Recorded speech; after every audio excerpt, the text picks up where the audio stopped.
오늘 새벽 우리에게 주신 하나님의 말씀은 시편 45편입니다. 구약성경 834면입니다. 고라 자손의 마스길, 사랑의 노래, 인도자를 따라 소사님에 맞춘 것. 내 마음이 좋은 말로 왕을 위하여 지은 것을 말하리니 내 혀는 글솜씨가 뛰어난 서기관의 북극과 같도다.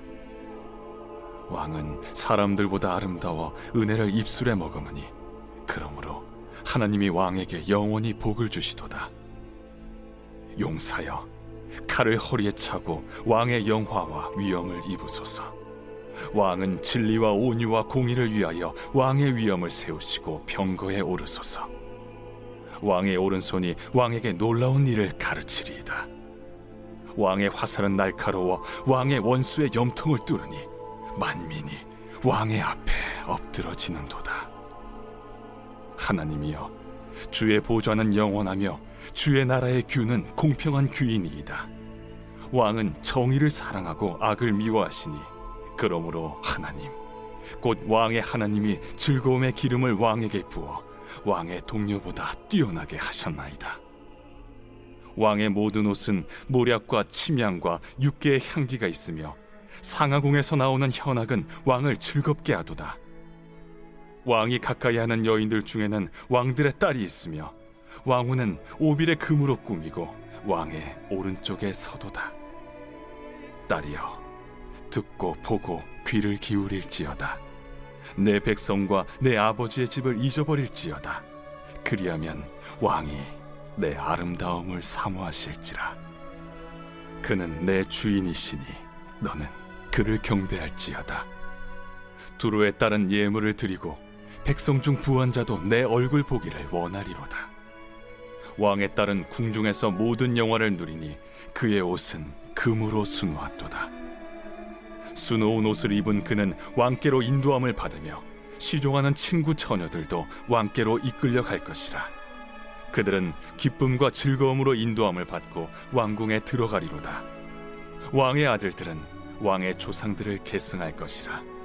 왕이 그들로 온 세계의 군왕을 삼으리로다. 내가 왕의 이름을 만세에 기억하게 하리니 그러므로 만민이 왕을 영원히 찬송하리로다. 오늘 새벽에도 하나님의 은혜가 함께하기를 축복합니다. 오늘의 시는 이 고라 자손의 마스길, 사랑의 노래, 인도자를 따라 소사님에 맞춘 것이라는 표제를 가지고 있습니다. 이 무슨 이야기인가 하면 오늘 이 시는 처음에도 말씀드린 것처럼 다양한 시가 있어서 다양한 기도의 모범이 되는데, 오늘 시는 왕의 결혼식에 불렸던 노래라고 이제 알려져 있습니다. 누군가를 축복해 주는 자리는 굉장히 행복한 자리입니다. 이 저주하는 자리는 굉장히 불행한 자리지만 누구를 축복할 수 있다. 그것은 지위 여호와를 막론하고 행복한 자리입니다. 그런 면에서 보면 목회자는 행복한 자리에 있는 사람들입니다. 결혼식이나 또 여러 가지 축복을 해줄 수 있는 자리가 참 많기 때문입니다. 오늘 이 시는 왕의 결혼식에 축하해주는 그런 노래를 부르고 있습니다. 기도의 모범이기도 하죠. 누군가를 축복할 때, 특별히 이제 결혼식이 있다면 이런 축복이 필요하겠다라는 생각을 할 수 있습니다. 아마 이 시편을 지은 사람은 고라 자손 중에서 서기관이나 혹은 예언자, 선지자 그룹에 속했던 사람 같습니다.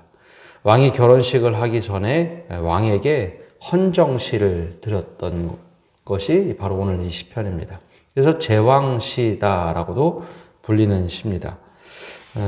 오늘 왕을 위해서 이 시를 지었는데, 앞에 1절은 내가 어떤 사람인지 소개를 하고 2절부터 10절까지 9절까지는 왕에 대한 찬양을 하고 10절에서 14절까지는 부인, 신부를 위해서 노래를 하고 마지막에는 그 행렬에 함께 참여하는 모습이 좀 나옵니다. 1절에 보면 이렇게 시작을 하죠. 내 마음이 좋은 말로 왕을 위하여 지은 것을 말하리니 내 혀는 글솜씨가 뛰어난 서기관의 붓끝과 같도다. 아마 이 시인이 왕을 찬양하는데 자기는 서기관의 붓끝처럼 지금 왕을 찬양하고 있다라는 자기 표현을 합니다. 내 마음이 정말 좋은 말로 한다. 축복을 하고 또 왕을 칭송하는 이 좋은 말로 지금 내가 이렇게 찬양을 합니다. 라고 시작을 합니다. 여기서 이 시인은 5가지 정도의 왕을 축복을 하고 있습니다. 제일 첫 번째는 사람들보다 아름다워 은혜를 입술에 머금은 사람이라고 하나님의 사람, 이 축복을 합니다. 왕이 다른 누구보다도 은혜를 머금고 사는 입을 가져야 된다라고 축복을 합니다. 이스라엘 왕은 다른 이방 왕들과는 좀 달랐습니다. 다른 이방의 왕들은 나라를 직접 다스리고 최고의 권력을 갖는 사람들이지만 이스라엘의 왕은 청지기 같은 사람입니다. 즉 하나님께서 원래 이스라엘을 다스려야 하는데 그 이스라엘 다스리는 것을 대리해서 다스린다. 그래서 왕은 청지기와 같은 사람. 그래서 왕이 왕의 역할도 해야 하지만 하나님과 밀접한 관계를 맺고 중간자 역할을 해야 합니다. 우리가 성경을 보면 사무엘 시대로 거슬러 올라가면 그때 백성들이 사무엘에게 요구한 것이 있습니다. 왕을 요구하죠. 사무엘이 처음엔 끝까지 거절을 합니다. 처음엔 계속 거절을 하는데 하나님께서 나중에 허하라. 그들이 정말 원하는 것은 내 대신해서 사람으로 뽑은 왕을 원하니 그 왕을 허락하라. 그래서 사무엘이 어쩔 수 없이 백성의 이야기를 듣고 왕을 허락합니다. 그러나 이 왕의 역할은 다른 이방의 나라의 왕들과 다르게 하나님의 대리인으로서 그 청지기 역할을 하는 것, 그것이 왕의 역할입니다. 따라서 왕에게 가장 중요한 것, 이방 나라들과 상관없이 이스라엘 왕의 가장 중요한 것은 하나님의 뜻을 아는 겁니다. 하나님의 뜻을 알지 못하는 왕은 불의한 왕이 됩니다. 그래서 이 나중에 다윗 시대, 솔로몬 시대 이후에 북이스라엘과 남유다가 갈라졌을 때 하나님의 길을 정말 바르게 따랐던 왕들을, 남유다 왕들을 뭐라고 부르냐면 다윗의 길을 갔던 사람. 그리고 하나님의 길을 가지 못했던 사람은 북이스라엘의 최초의 왕 여로보암의 길을 갔다라고 표현합니다. 즉 하나님께 얼마나 신실했느냐. 바로 그 얘기가 사람들보다 아름다워 은혜를 입술에 머금은 사람, 하나님을 찬양하고 하나님의 은혜를 말할 줄 아는 사람, 그 사람이 바로 왕입니다. 그래서 이 결혼하는데 가장 먼저 축복한 것은 왕에게 그 입술에 은혜를 머금은 사람. 이게 무슨 얘기일까요? 결혼해서 다른 곳에 휩쓸려서 은혜를 잃어버리지 말라라고 지금 왕을 찬양해 주는 겁니다. 칭찬해 주는 겁니다. 그래서 결혼한 왕이 가정에서부터 은혜를 입술에 머금고 말을 할 수 있어야 된다라고 지금 이야기를 해줍니다. 꼭 왕이 아니더라도 사실 이러한 은혜는 우리 모두에게 필요한 것이죠. 바로 이 시편 기자가 제일 먼저 은혜를 머금은 사람, 가정에서부터 그러기를 바란다라고 축복을 합니다. 두 번째는 영화와 위엄이 있어야 하는데 그 위엄은 진리와 온유와 공의를 위해서 왕의 위엄을 세워야 한다라고 축복을 해줍니다. 왕에게 위엄이 당연히 있어야죠. 권위가 있어야 되고 위엄이 있어야 합니다. 근데 그것은 어떤 위엄이냐? 진리와 온유와 공의를 위해서 왕의 위엄이 세워져야 합니다. 진리라는 것은 하나님의 뜻을 분별하는 것입니다. 이 진리를 벗어나는 왕은 정말 위험한 왕입니다. 그래서 진리 위에 왕이 서야 진정한 왕이 되고 왕이 진리를 지키도록 내적으로 싸워야 합니다. 스스로 진리를 무너뜨리는 왕은 정말 위험한 왕입니다. 이쪽에 처하거나 저쪽에 좌우로 치우치지 않고 진리 위에 바로 설 수 있는 왕. 그 사람이 바로 왕의 모습이어야 한다라는 것이죠. 근데 진리도 중요한 것이 있는데 진리만 세운다고 날카로운 칼날만 세우면 그것처럼 또 무서운 왕이 없습니다. 내가 진리야 라고 하는 것도 위험하며 하나님이 진리라고 하지만 그것을 날카로운 칼로만 베어버리는 사람은 위험하죠. 그래서 진리와 그 다음에 얘기한 것이 온유입니다. 온유가 있어야 합니다. 왕은 너그러운 온유, 넉넉함이 있어야 합니다. 날카로운 공의만 있어도 안 되고 이 세 가지가 동등하게 있어야, 마치 삼위일체처럼 진리가 있어야 하고 온유가 있어야 하고 공의가 있어야 합니다. 이 균형을 잡아야 하죠. 한쪽으로 치우치면 안 됩니다. 공의만 있어도 위험하고 온유해서 다 좋은 게 좋은 거다라고만 하는 것도 위험한 겁니다. 진리에 바로 서야죠. 균형을 바로 잡고 설 때 위험이 세워지고 위험이 만들어집니다. 이 세 가지가 균형을 잡을 수 있어야 합니다. 결혼하는 왕에게 이 말을 하며 축복하는 이유가 있습니다. 고대 세계에서 가장 중요했던 것은 이 왕들에게 필요한 덕목을 바로 이 세 가지 전쟁에 필요한 덕목, 이것을 진리, 공의, 온유라고 불렀습니다. 근데 이 왕에게, 결혼하는 왕에게 왜 이런 축복을 할까 보면 결혼하는 왕이 자칫 아내에게 휩쓸려서 이 세 가지 균형이 무너지지 않도록 하기 위함입니다. 내적으로 싸워야 할 가치입니다. 이 전쟁이란 것은 다른 나라와 외적으로 싸우는 것, 이것에 치우쳐서 이 세 가지가 내적으로 무너지면 위험도 무너지고 모든 것이 무너지기 때문에 결혼하는 왕에게 내적으로도 진리에 서야 하고 온유에 서야 하고 공의를 위해서 여러분 왕의 위엄을 가져야 합니다 라고 권면을 하는 겁니다. 그래서 이 두 번째로는 축복을 하고 세 번째는 이제 5절에 나오는 겁니다. 왕의 화살은 날카로워 왕의 원수의 염통을 뚫으니 만민이 왕의 앞에 엎드러지는도다. 이 셋째는 강력한 군사력을 갖고 힘을 가져라 라고 하는 것처럼 보입니다. 왕의 화살이 날카로워 원수의 염통을 뚫을 수 있는 그런 능력이 있어야 된다. 그래서 군사력과 힘을 가져라 라고 하는 것처럼 보이지만 이 말의 표현은 하나님의 심판의 무서움과 엄중함이 얼마나 큰지 그것을 늘 기억하라 라는 겁니다. 강력한 군사력, 힘, 당시 군대를 통수해야 되는 왕에게 요구되는 겁니다. 그러나 반드시 필요하지만은 이 내적으로는 이 공평이 필요하기 때문에 공평의 규를 가지고 있어야 된다라고 이야기합니다. 하나님을 두려워할 줄 아는 왕. 한쪽에 막 치우쳐서 휩쓸리는 왕이 아니라 결혼한다 할지라도 이 공평한 규를 여러분 왕이 가지고 있어야 합니다. 그러면서 왕을 축복을 하며 이 노래를 부르고 있죠. 한쪽에 치우치는 것, 지도자가 한쪽에 치우치면 그것은 독이 됩니다. 우리나라 요즘에 이제 대통령 선거철이 되다 보니 수없이 많은 공약을 막 쏟아내는데 한쪽에 치우치면 그것처럼 위험한 것이 없습니다.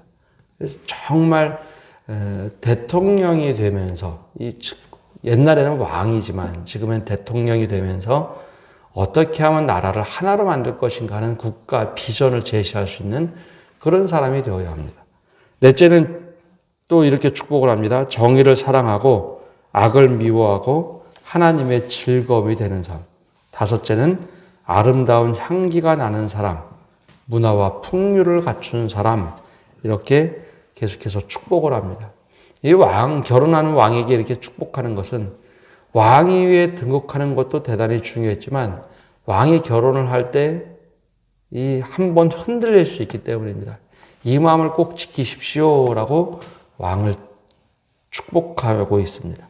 이렇게 왕을 축복했다면 이번에는 이제 신부를 위해서 축하합니다.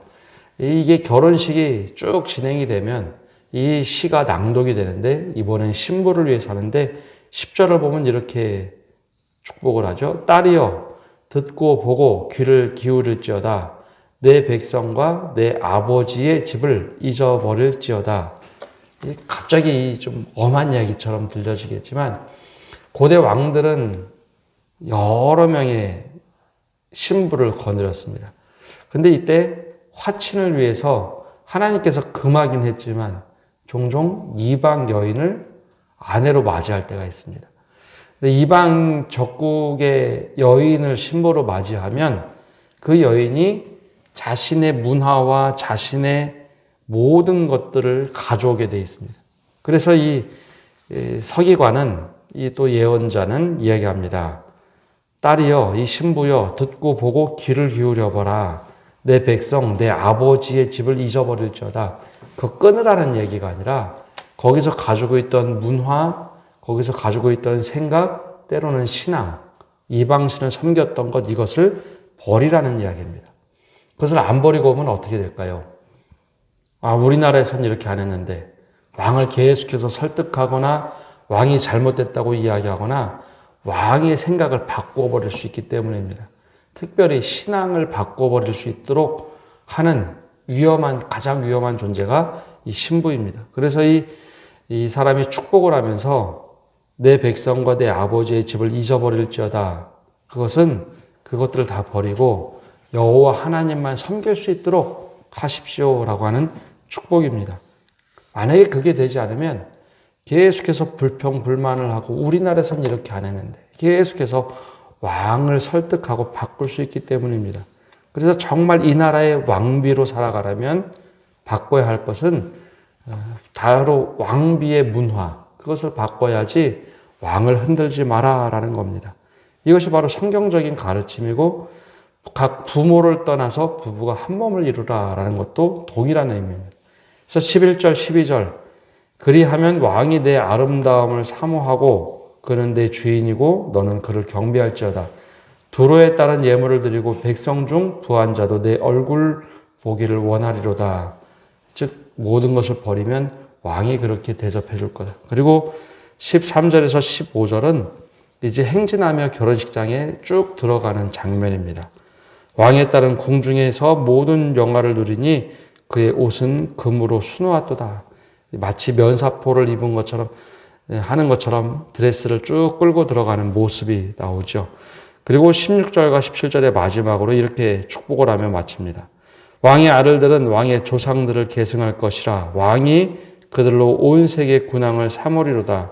내가 왕의 이름을 만세에 기억하게 하리니 그러므로 만민이 왕을 영원히 찬송하리로다. 왕을 계속 찬양하는 것처럼 보이지만 이것을 이끄신 하나님께 찬양하면서 이 시는 마치고 있습니다.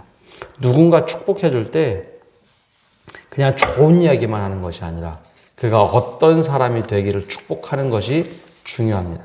왕의 결혼식에서 이 서기관처럼 보이는 사람, 이 사람은 왕을 축복하고 신부를 축복합니다. 그러면서도 놓치지 않는 것은 어떻게 믿음을 가지고 살 것인가, 어떻게 하나님을 섬기며 살 것인가, 이것을 놓치지 않고 있죠. 누군가를 축복해 줄 때 우리에게 이 모습이 필요합니다. 우리가 이 말씀을 통해서 누군가를 축복해 줄 때 나도 이렇게 축복해 줘야겠다. 마음껏 하나님을 잘 섬길 수 있도록 축복해 줘야겠다. 이 기억을 하시며 또 이 새벽에도 기도하시는 성도 여러분 되시기를 바랍니다. 기도하겠습니다. 하나님, 오늘 이 새벽에도 말씀을 듣고 또 기도합니다.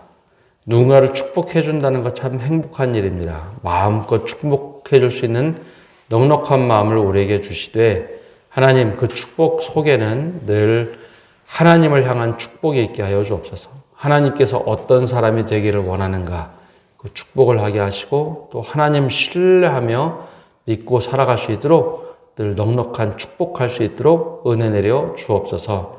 늘 하나님의 평강이 우리에게 차고 넘치기를 원합니다. 그 축복의 기준을 잘 기억하게 하시고 우리가 축복해 줄 때 축복이 흘러넘쳐서 그 사람을 통해서 모든 이들도 축복 가운데 거할 수 있도록 넉넉한 사람 될 수 있도록 은혜 내려 주옵소서. 이 새벽에도 기도할 때에 하나님 우리 입에서 찬양과 축복이 넘치게 해주시고 은혜가 넘치게 하여 주옵소서. 이 모든 말씀 예수님의 이름으로 기도합니다. 아멘.